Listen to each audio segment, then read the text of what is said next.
Tonight, a new message from Osama bin Laden, but read between the lines, and there are signs he may be in trouble. I'm Katie Couric, also tonight, one-on-one with Rudy Giuliani. It's a typical political hit job with only half the story told. The Republican presidential frontrunner answering new ethics questions involving an old affair. Hooked on prescription painkillers, the new pill that's helping addicts get their lives back. It can be quite powerful when people begin to use it. And high-tech robbery, a new way for criminals to hijack your computer and rip you off. This is the CBS Evening News with Katie Couric. Good evening, everyone. The world's most wanted fugitive is still in hiding, but Osama bin Laden is still getting out his messages. A new one surfaced today on audio tape. In portions aired by Al Jazeera, bin Laden makes no new threats against the United States, but he leaves no doubt he was the mastermind of the 2001 attacks. And the tape raises some questions about his hold on power within al-Qaeda. Here's Bob Orr. In his boldest claim yet regarding 9/11, Osama bin Laden bluntly said, "I was the only one responsible for it." In an audio tape addressed to the people of Europe, bin Laden urged them to withdraw their support from the U.S.-led war in Afghanistan. "It is better for you," said bin Laden, "to stand against your leaders who are dropping in on the White House." But this message, bin Laden's fourth in 3 months, was also clearly aimed at his own al-Qaeda followers, an attempt to reassert leadership over his terror network. Al-Qaeda in general, Al-Qaeda Central, Al-Qaeda's Osama bin Laden is facing some serious troubles in the Muslim world. Islamic scholar Fawaz Gerges says there are growing signs bin Laden is losing his grip. Former militants and clerics have challenged bin Laden's authority. His Saudi mentor Sheikh Salman al-Oda recently condemned the 9/11 attacks and in a letter reprimanded bin Laden, quote, for fostering a culture of violence and murder. And he asked how much blood has been spilled in the name of al-Qaeda. When you have prominent Muslim clerics, when you have his former mentors coming out publicly and criticizing Osama bin Laden, basically it tells you Osama bin Laden is not doing very well. Beyond that, former Sunni sympathizers in Iraq have now turned on al-Qaeda and are fighting with U.S. troops. That splintering of support forced bin Laden last month to issue a rare apology in which he admitted mistakes and pleaded with Arabs to reunite against the West. His biggest challenge, though, may be coming from within. Intelligence sources say longtime Deputy Ayman al-Zawahiri has now eclipsed bin Laden to become al-Qaeda's new top terrorist. Zawahiri has assumed an increasingly more dominant role in the day-to-day operations of al-Qaeda. And Zawahiri, I think, is a much more dangerous character than even bin Laden. It's Zawahiri who is believed to be at the center of al-Qaeda's reemergence inside a safe haven in Pakistan. But no matter who is in control, experts warn al-Qaeda remains a dangerous enemy. And while propaganda tapes now greatly outnumber attacks, the terror group maintains a strong desire to strike the U.S. again. Bob Orr, CBS News, Washington. Now to political news. There was a Republican debate last night with plenty of sparring, but today Rudy Giuliani lashed out at a report questioning how New York City taxpayers were billed for his security when he was mayor and whether there was an effort to cover up an extramarital affair. I sat down with him today and I asked him about that report. It's a typical political hit job with only half the story told. Thanks. The billing in question was for trips from 1999 to 2001 to Southampton, New York, where his then mistress and now third wife, Judith Nathan, had a home. According to Politico.com, the cost of his security detail was billed to a number of obscure offices, including the New York City Loft Board, $34,000, the Office for People with Disabilities, more than $10,000, and the agency that oversees payment for legal services to indigent residents, $400,000. Today, Giuliani insisted everything was handled appropriately. The story turns out to be a totally false story. This practice was going on in my first term as mayor. It didn't just happen in my second term as mayor. The police department paid for all of these expenses. But since the police department would sometimes be slow in payment, City Hall would pay it first, and then the police department reimbursed every single penny of it. And now we've been able to confirm that. All of it on the record, all of it discoverable, all of it going on for 5 or 6 years. And perfectly appropriate. And 3 budget directors have asserted that. But Alaire Townsend, budget director under former Democratic New York City Mayor Ed Koch, says the practice of bill paying Giuliani describes is unorthodox. Seems to me like they were tucking money away so people wouldn't find it. Certainly not anything a budget director would say is a good idea. And John Harris, editor of Politico.com, says Giuliani's explanation is incomplete. Why expenses related to his trips were charged to obscure city agencies in a way that's different than his trips are normally accounted for. Giuliani says the report, which surfaced just hours before the debate, has the fingerprints of a political opponent. The report was in a political website. It wasn't planted by your opposition, and the records were gotten by a Freedom of Information Act. So the notion of it somehow being a political hit job, do you really believe that?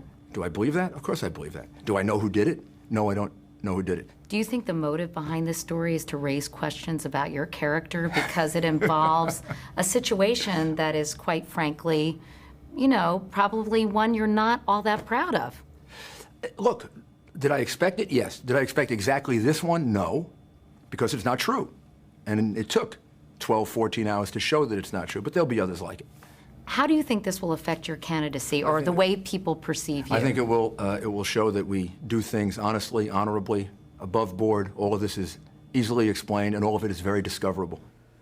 Giuliani did get one question about this at last night's debate, but that question was mostly overshadowed by other issues like torture and immigration.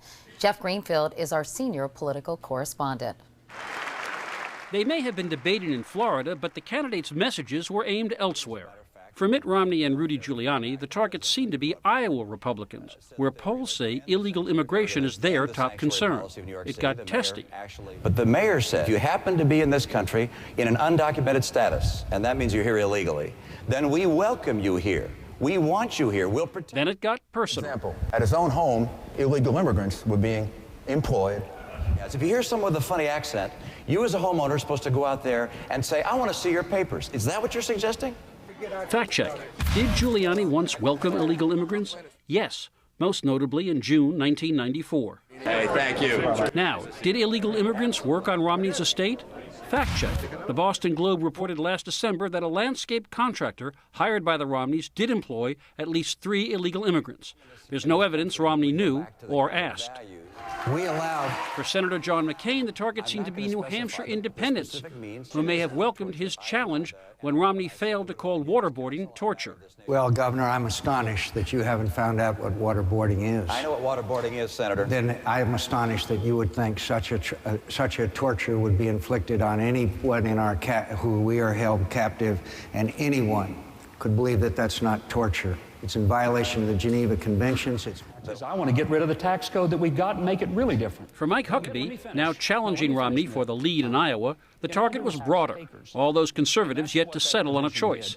He served up a dose of humor. Would Jesus support the death penalty? Jesus was too smart to ever run for public office. And also offered a spirited defense of his support for tuition breaks for the children of illegal immigrants. In all due respect, we're a better country than to punish children for what their parents did. We're a better country than that. For an undecided conservative like National Review's Jim Garrity, the debate was the latest example of a continuing dilemma. If you could somehow meld them all together and get some of Rudy's record and McCain's war record and Romney's executive experience and the social views of Huckabee and just the folksy charm of Fred Thompson and maybe his Senate record, you'd have the perfect candidate. But Katie, since stem cell research hasn't reached that breakthrough point yet, we are likely to see a very long struggle before the Republicans pick their candidate, and a very heated struggle to boot. Hard to morph them all together, right? Jeff Greenfield. Jeff, thank you. Meanwhile, Bob Schieffer is our chief Washington correspondent and anchor of Face the Nation. Bob, do you think this latest debate will recalibrate the race in any significant way? Well, it had sort of an air of meanness and nastiness about it that we haven't seen before, and I think this set-to between Giuliani and Romney was responsible for that. But the candidate I think who came off best was the one who was able to hold himself above that, and that was Mike Huckabee. When Romney accused him of, favoring illegal immigrants' children, he said, "Surely, Governor, we're a better country than to punish the children of parents for doing something wrong." Now, to me, that sounded a little like Ronald Reagan and the way he used to hold himself above the battle, but yet was able to stick it into his opponent when he really needed to. This is not Ronald Reagan by any stretch of the imagination, but I think Huckabee gained a lot last night. I think he helped himself in Iowa. And I think he poses a real danger now to Romney. And Bob, it hasn't been all sweetness and light for the Democrats in recent days. How do you see things shaking out there? Well, I think it's going to get more intense, especially between Senator Obama and Senator Clinton, because Senator Obama knows he has got to stop Senator Clinton in Iowa. If she wins Iowa, she's going to be very, very difficult to beat.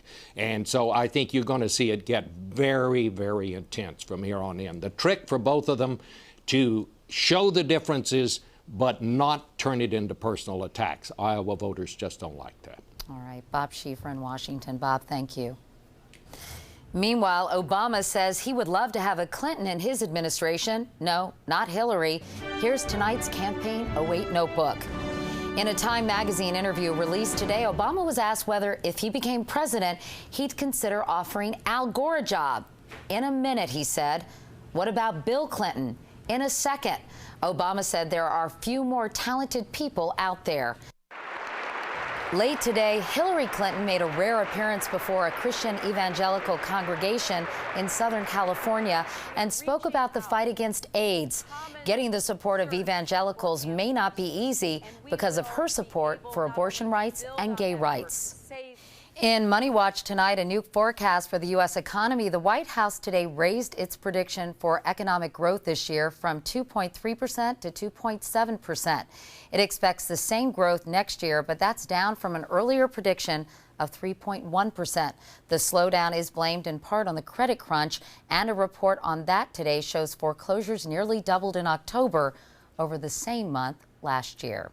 There is much more CBS News ahead. Up next, for people abusing pain pills, a new pill that can help them stop.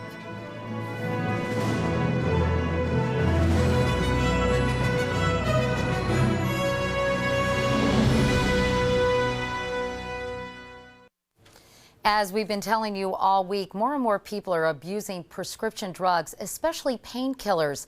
Experts say nearly 5 million Americans are abusing them. But now there's a pill that can help them kick the habit. CNN's Dr. Sanjay Gupta, a CBS News contributor, concludes our series, Generation RX. They make you feel great, I'm not going to lie. You take a couple pills and you feel relaxed. You got the weight of the world off your shoulders. Brian will not let us reveal his identity, but he's willing to talk about how prescription painkillers took over his life. 10 OxyContin pills a day, costing up to $12,000 a month. You know, I couldn't stop taking them. My body just craved them. Prescription drug addicts like Brian have unique problems beating their habit because they see themselves as different from street junkies. Often because of the stigma attached to methadone clinics, they resist traditional treatment. Brian felt helpless. He felt out of control until one day he heard a commercial on the car radio.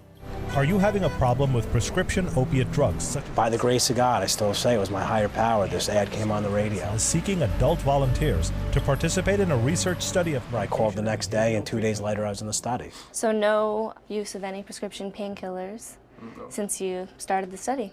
No. That's really great. No. This is the study Brian signed up for. I didn't really know how bad being on opiates affected me. Patients in the trial are given counseling, as well as a new kind of anti-addiction drug called Suboxone. It's an orange pill that's dissolved under the tongue. And here's how it works. When people are addicted, new receptors are created in the brain that crave opioids. If left unsatisfied, the receptor sends pain signals to the brain. This is withdrawal. If the receptor is satisfied with drugs, the withdrawal symptoms stop, and the person gets high. Suboxone works by taking the place of the opioids in the receptor, not only shutting off withdrawal symptoms, but also blocking the effects of any new drugs. And it can be quite powerful. When people begin to use it, they say, I feel regular. The brain chemistry is, it's almost as if it's sort of been stabilized to some extent. Dr. Marko Ravich believes that we can now revolutionize the treatment of drug addiction. Unlike methadone, Suboxone can be prescribed by any doctor, even a family physician.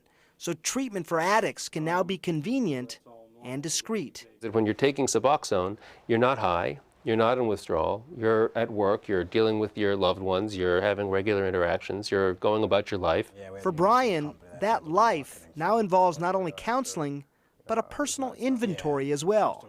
I didn't want to have to wake up in the morning and chop up Oxycontin and sniff them to get through the day. I mean, that's a terrible way of life. So the Suboxone helped me get far enough away to look and say, okay, wow, look at your life. Let's address what's going on. You know, Katie, the hope is that one day Suboxone can do for painkiller addiction what drugs like Prozac did for depression. Convince people that it's more of a brain disease, not so much a character flaw. And Sanjay, I understand this drug is still in clinical trials. How are those trials going? Well, it looks like the trials are actually going pretty well. Suboxone's been pretty effective. The hope, they tell me, is to imagine a day where you actually treat addiction with the medication, much in the way that you treat high blood pressure, for example, with medications. All right. Dr. Sanjay Gupta. Sanjay, thanks so much. Thank you, Katie. In other medical news, a story that could give new meaning to the term graveyard shift. A report today from the World Health Organization says working overnights can increase the risk of cancer. This is based on research showing higher rates of breast and prostate cancer among shift workers. One possible reason working when most people are sleeping disrupts the body's biological clock. Still ahead, how to keep your computer from being hijacked by cyber thieves. The FBI announced a crackdown today on what's becoming the biggest threat on the internet, robot networks or botnets, which enable crooks to rob you by taking control of your computer. Up to 12% of all PCs hooked up to the internet could be affected. Here's Daniel Seberg. Sari Winkler was startled by a knock on her Denver apartment door last year. 3 uniformed police officers with a warrant for her computer. Unbeknownst to Winkler, she had become both an unwitting accomplice and a victim to a crime. Your house has been broken into and you didn't even know it. A hacker based in Russia used the internet to infiltrate Winkler's computer and steal her credit card and make fraudulent purchases in her name. You're going on with your day and you're just simply doing what you normally do, and then all of a sudden you find out that somebody has committed a crime in your name. Winkler was part of a scam called a robot network, or botnet. Here's how it works. A criminal finds your computer and plants a program that gives him total control. The criminal then uses your machine to find another one, and so on, up to hundreds of thousands, to eventually form a supercomputer army. As commerce moves to the internet, the thieves move to the internet. Sean Henry is the deputy director of the FBI's cyber division. He says these botnets can wreak havoc on the internet, overwhelming commercial websites and sending most of the world's spam email, all while quietly infiltrating millions of home computers. You might not see anything, but typically you'll see your computer acting a little slowly or unusually because the bot. Your computer as a robot is actually, the resources of that computer are actually being used by somebody else. Once they control your computer, it's like they can see your desktop. An attacker can watch you log into a credit card or banking website, read your password, and then drain your accounts, all without you ever knowing. By the time you realize your money is missing, it's too late. You're already a victim. The FBI has more than 100 active investigations into criminal botnets around the world. But here's how to protect yourself at home. Only by ensuring that you've got active firewall in place, that you've got your antivirus is up to date, and you're familiar with what's occurring on the computer. Only by taking those types of security measures are you best able to protect yourself. Taking these precautions and even just turning your computer off at night are the best defense against having a lowlife turn your computer into an accomplice in a high-tech crime. Nobody gives any thought to it, and I didn't until it happened to me. Daniel Seberg, CBS News, Washington. That's a CBS Evening News. I'm Katie Couric. Good night. For news 24 hours a day, click on CBSNews.com.